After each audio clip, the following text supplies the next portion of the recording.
União, organização, tecnologia, vanguarda, evolução. Núcleo de Telesaúde do Hospital Universitário. Universidade Federal do Maranhão.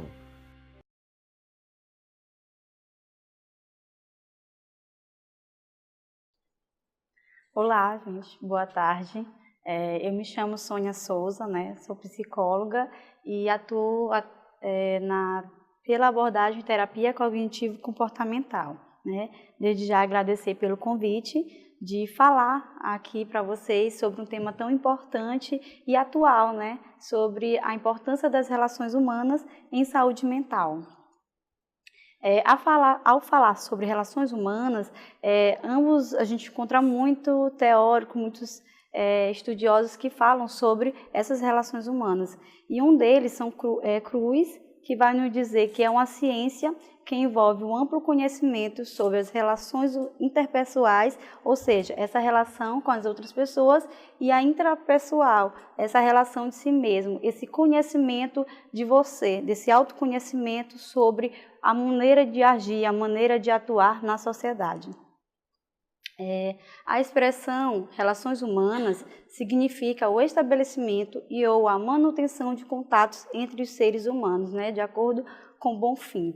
Esse contato com as outras pessoas, ele podem acontecer em diversos locais, né? E aqui eu elenquei alguns dos locais mais frequentes que a gente estamos presente, em que estamos em casa, nos relacionando com os familiares, na academia, para quem pratica, em restaurantes, quando vamos em algum restaurante com nossos amigos, familiares, em comemorações, no ônibus e no ambiente de trabalho, que é o local que a gente mais passa a maior parte do tempo do dia fazendo esse contato com as outras pessoas e mantendo essa relação social.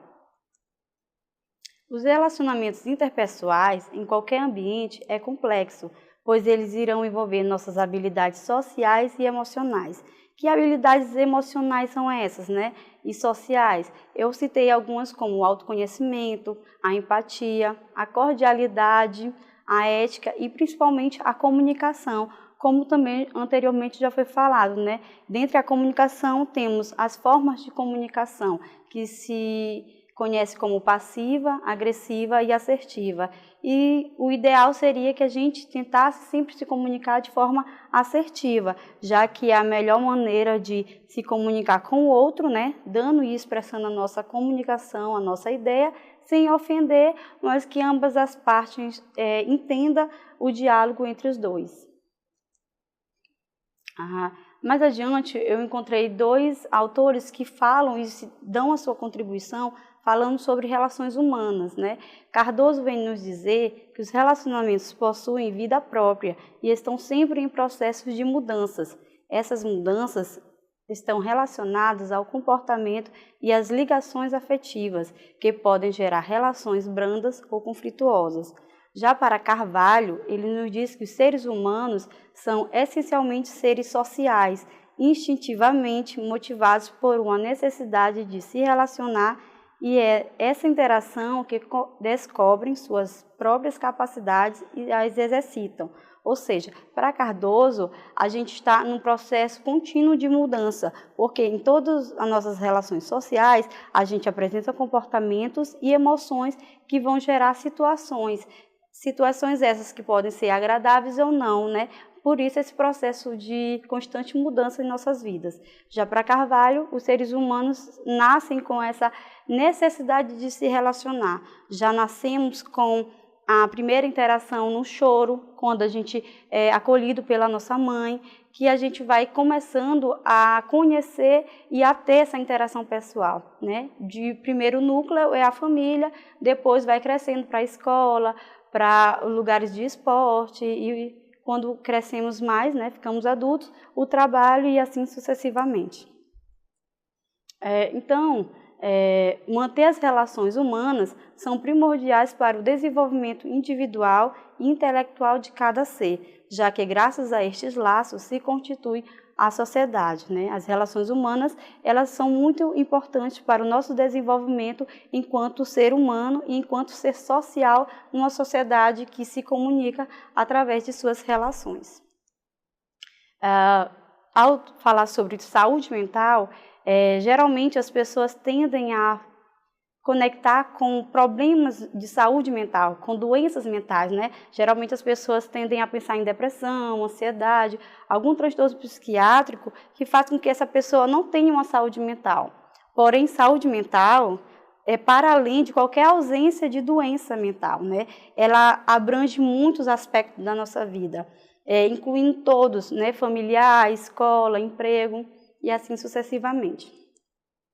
A Organização Mundial de Saúde, ela demonstra esse folder em que vem nos dizer uma definição sobre a saúde mental, né? Ela diz que saúde mental é definida como um estado de bem-estar, em que as pessoas conseguem enfrentar as dificuldades normais da vida, está ciente de suas próprias habilidades, consegue trabalhar de forma produtiva e é capaz de contribuir para a sua comunidade. Ou seja, quando uma pessoa está com seu nível de saúde mental equilibrado, de uma forma que ela se sinta bem, ela consegue entender suas habilidades, suas potencialidades, a fim de ajudar a sua comunidade e consegue trabalhar de forma produtiva, né? Tanto no trabalho como sendo uma boa pessoa em casa, em qualquer outro ambiente que ela faça parte. A Organização Mundial de Saúde também ressalta que saúde mental é um termo usado para descrever um nível de qualidade de vida, cognitiva ou emocional. A saúde mental pode incluir a capacidade de um indivíduo de apreciar a vida e procurar um equilíbrio entre as atividades e os esforços para atingir a resiliência psicológica, ou seja, essa resiliência psicológica que é tão almejada por todos, né? Já que todos nós passamos por problemas e passamos por dificuldades que fazem com que, muitas das vezes, as pessoas caem em alguma doença mental, caem numa profunda tristeza, caem num profundo desânimo, sem motivação para enfrentar essa dificuldade, e aí requer que a pessoa tenha ou consiga ter essa resiliência psicológica, ou seja, enfrente esse problema, cresça com essa dificuldade para poder ser uma pessoa melhor e ser resiliente na vida. Porque uma dificuldade não vai fazer a pessoa parar e ficar sem se movimentar no seu dia a dia, mas que ela enfrente e tenha essa capacidade e essa habilidade de superar as dificuldades, né? E a Organização Mundial de Saúde, ela vem nos dizer que esse nível de qualidade de vida, cognitivo e emocional, é que vai nos dizer o tão equilibrado estamos na nossa saúde mental. Quando temos relações humanas que nos favoreçam a ter esse equilíbrio, ajuda totalmente na nossa saúde mental. Um principal fator de determinação da sanidade mental é o nível de bem-estar, não só com o eu interior, mas também com os outros seres, ou seja, ter e manter relações sociais. Mais uma vez, outro autor, Santana, vai nos dizer que o nível de bem-estar é o nível que vai nos predizer que a nossa saúde mental está preservada, e principalmente quando a gente mantém essas relações com as outras pessoas, né? E isso a gente pode ver que essas relações humanas, ela pode ser dada em qualquer ambiente de trabalho, qualquer ambiente social em que a gente se insere. E problemas de saúde mentais mais frequentes, né? Já que falar em saúde mental, as pessoas do senso comum pensam que a gente está falando em problemas mentais é um dos tópicos que está incluído em saúde mental. Saúde mental é bem mais amplo, mas existe sim os problemas de saúde mentais, né? Conhecidos, né? Como eu coloquei alguns tópicos aqui que vai nos explicar que alguns desses problemas são depressão, ansiedade, dependência química, perturbações psicóticas, como a esquizofrenia, que muitas pessoas sofrem, síndrome do pânico, estresse, que é um elemento que faz com que as pessoas desenvolvam bastante alguns dos maiores transtornos que faz mal para a sua vida, fobias, né, e pensamentos suicidas, em que faz com que pessoas cometam e sejam vítimas cometam um suicídio com sua própria vida. Quem pode ser afetado por esses problemas de saúde mental? Bom, ao longo da vida todos nós podemos ser afetados, né? Independente da faixa etária ou independente do momento da vida que estamos vivenciando, né? Eu elenquei algumas dessas fases da vida em que pode ser desenvolvida, como a entrada na escola, que desenvolve muitas das vezes o bullying por não ser aceito pelos outros coleguinhas, né? Entrada na faculdade também é um outro tópico. Na adolescência, onde vai acontecer muitos tabus, quebra de tabus, essa maturação psicológica, a maturação fisiológica vai fazer com que aconteça também alguns dos problemas mentais que as pessoas acabam desenvolvendo e tendo que enfrentar, a menopausa, o envelhecimento e algum acontecimento ou dificuldade na vida, né? Acontecimentos esses que podem ser a perda de um ente querido e dificuldades como a perda de um emprego, ficar no momento desempregado, acaba gerando problemas mentais, em que as pessoas geram pensamentos negativos, catastróficos, que fazem com que sua saúde mental só declina, né?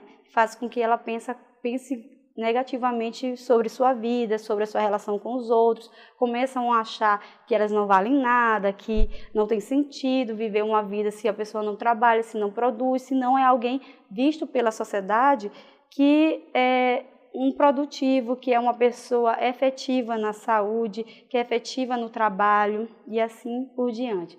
E não podemos esquecer dos fatores genéticos, né, que é um dos aspectos que estão mais ligados na nossa saúde mental, pois os fatores genéticos, eles estão muito envolvidos na predisposição de pessoas a terem depressão, ansiedade. Quando você tem uma carga genética de pessoas da família em seu organismo, faz com que você tem a predisposição em desenvolver. Não quer dizer que você vai desenvolver, mas que existe uma predisposição e por isso as relações humanas são essencialmente necessárias para essas pessoas. Existem também falsos conceitos sobre a doença mental, né, em que dizem que as pessoas afetadas por problemas de saúde mental são muitas vezes incompreendidas, excluídas ou marginalizadas, ou seja, as doenças mentais são fruto da imaginação da pessoa, está só na mente, na cabeça da pessoa, que isso não existe. Ou então que as doenças mentais não têm cura. Se uma pessoa tem doença mental, ela deve ser logo encaminhada para um hospital psiquiátrico, como se fosse isso a solução de todos os problemas, né? E geralmente as pessoas tendem a dizer que as pessoas com problemas mentais são pouco inteligentes, preguiçosas, imprevistas ou preguiçosas, né? Geralmente esse termo preguiçosas cai muito para quem tem depressão, né? As pessoas têm um mito em dizer que as pessoas depressivas são pessoas preguiçosas, desmotivadas, não querem nada com a vida, e não é bem assim. Esses mitos já mencionados anteriormente, eles fortalecem a discriminação associada à doença mental, fazem com que muitas pessoas tenham e não procurem ajuda por medo, né? Muitas vezes as pessoas têm medo do preconceito. Muitas das vezes tem medo do preconceito do próprio profissional de saúde em procurar ajuda, em dizer que está com problema de saúde mental, ou dizer mesmo que está com uma insônia, que está com uma preocupação que está lhe atrapalhando. As pessoas têm medo desse preconceito, dessa discriminação que o outro vai ter frente ao nosso problema de saúde, né? O tratamento deverá ser sempre procurado, mesmo nas doenças mais graves, é possível controlar e reduzir os sintomas. Isso somente é possível com a ajuda da equipe multiprofissional, que é uma equipe uma equipe qualificada, em que vai ser composta por médicos, enfermeiros, fisioterapeutas, psicólogos, psiquiatras, terapeutas ocupacionais e por uma equipe de profissionais que são capacitados para cuidar dessa pessoa. A Associação de Apoio aos Doentes Depressivos e Bipolares diz que todos nós podemos ajudar. Primeiro, não criticando essa pessoa que tem doença mental, né? A gente não deve criticar, já que também temos o potencial de ter um problema de saúde mental, né? Que pode começar com simples estresse no dia a dia, né? O segundo passo, apoiando essa pessoa a procurar ajuda, né? Ajudando ele, indo com ele procurar ajuda de um profissional de saúde. Então, e reabilitando e integrando ao seu núcleo social, ao seu núcleo de grupo de amigos, de familiares, de conhecidos, e não excluindo e marginalizando essa pessoa. Aqui eu coloquei alguns tópicos em que se refere ter saúde mental né? É estar bem consigo mesmo e com os outros, aceitar as exigências da vida, é saber lidar com as boas emoções e também com aquelas desagradáveis, já que a vida não é feita só de boas emoções, de bons momentos, existem também as dificuldades e que a gente tende a ter essa habilidade de lidar com elas, né? Pois fazem parte da vida. Reconhecer seus limites e buscar ajuda quando necessário, que é um dos tópicos mais importantes, é saber suas limitações e suas dificuldades e também a hora de procurar ajuda, de não ficar só em casa esperando que essa ajuda caia do céu. Saber lidar com essas situações e quando não saber, procurar ajuda é o necessário. Então, como manter a sua saúde mental em dia, né? Já que é saber lidar com as emoções, é saber pedir ajuda, mas como manter isso no seu dia a dia, né? Eu trouxe algumas dicas que vêm dizer que mantenha sentimentos positivos consigo e com os outros e com a vida, né? Já que a gente não depende só da gente, a gente depende do outro, do futuro, da vida, das pessoas. E um exemplo desses sentimentos positivos eu trouxe como a gratidão, que é um sentimento que faz com que a pessoa se sinta bem e faça ela se sentindo bem, ela vai ter comportamentos e emoções melhores. Aceite-se e aceite as outras pessoas com suas qualidades e limitações. Ou seja, se eu não me aceito, fica difícil de eu aceitar o outro com suas limitações, com suas dificuldades. Como anteriormente a outra psicóloga falou, se a gente não se aceita, como a gente vai aceitar o outro? Geralmente a gente quer mudar o outro, né? Mas fica difícil. Primeiro a gente tem que mudar os nossos comportamentos para saber lidar com o outro. A gente não pode e não consegue ter o controle das variáveis da vida. A gente consegue, no máximo, ter o nosso controle, né? Principalmente dos nossos comportamentos, já que pensamentos, eles vêm e vão. Outra prática que manter saúde mental é não procrastine, né? Como fazer isso, já que é mais fácil procrastinar e deixar para depois uma tarefa? Não procrastine é fazer a tarefa, é não deixar para depois o que pode ser feito hoje, né? Então, não ficar deixando todas as tarefas, as coisas a fazer, porque em um momento o problema vai chegar. Evite o consumo de álcool, cigarro e medicamentos sem prescrição médica, não use drogas. Pratique sexo seguro, ou seja, use camisinha, reserve um tempo só para você, tenha momentos de lazer com os amigos e com os familiares e mantenha bons hábitos alimentares, durma bem e pratique atividades físicas. Esses são os elementos muito importantes para manter a nossa saúde mental em dia. Então, qual é a correlação e a importância das relações humanas em saúde mental? Entre os meus estudos, eu encontrei que Garcias, em 2013, ele fez um amplo estudo e nos responde essa pergunta tão interessante, em que vai nos dizer que a importância do relacionamento interpessoal para a saúde mental tem sido reconhecida ao longo das décadas, em que vai dizer que, primeiramente, as relações interpessoais cotidianas têm sido reconhecidas como importantes para a manutenção da saúde física e mental.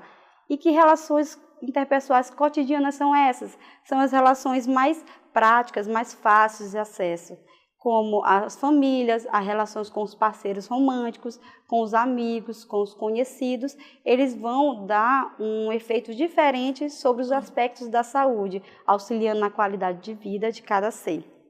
Então, primeiramente, as relações cotidianas, que é essas que a gente está mais próximo, que são os familiares e amigos, e, em segundo lugar, as relações interpessoais dos profissionais de saúde com a população em geral, né? Pois eles oferecem um foco ampliado de como o relacionamento interpessoal e saúde estão conectados, onde contribui para o bem-estar de todos ao seu entorno. Então, os profissionais de saúde, ele têm um importante papel na nossa manutenção da saúde mental. Eles fazem com que a gente se sinta acolhido e nesse acolhimento a gente vai se sentir bem e então vamos ter uma melhor qualidade de vida. Ao falar sobre a importância dessas relações humanas em saúde mental, estamos falando em analisar um conjunto de fatores que é muito amplo, né, que envolve as pessoas, ou seja, envolve suas famílias, seus laços afetivos, os comportamentos que essas pessoas apresentam nos locais que elas frequentam, as suas emoções diante de todas as situações da vida, a espiritualidade em que cada um a segue, né, se é religioso ou não, mas é a espiritualidade que ele segue, e o ambiente social onde os indivíduos estão inserindo.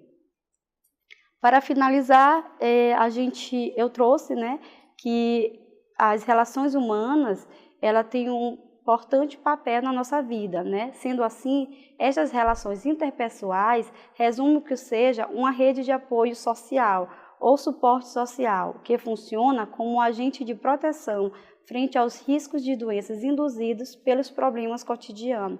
Ou seja, tudo aqui já mencionado, ele vai se resumir em dizer que nossa família, nossos amigos, nossos conhecidos e os lugares que a gente frequenta, eles vão servir como suporte social, ou seja, um apoio social em que a gente pode buscar e que vão fazer frente à nossa proteção contra qualquer problema da vida, como o estresse, como a dificuldade humana, porque geralmente são o outro que vai nos dar a nossa referência, dizer quais as suas qualidades, quais os seus defeitos, então serve como um suporte social.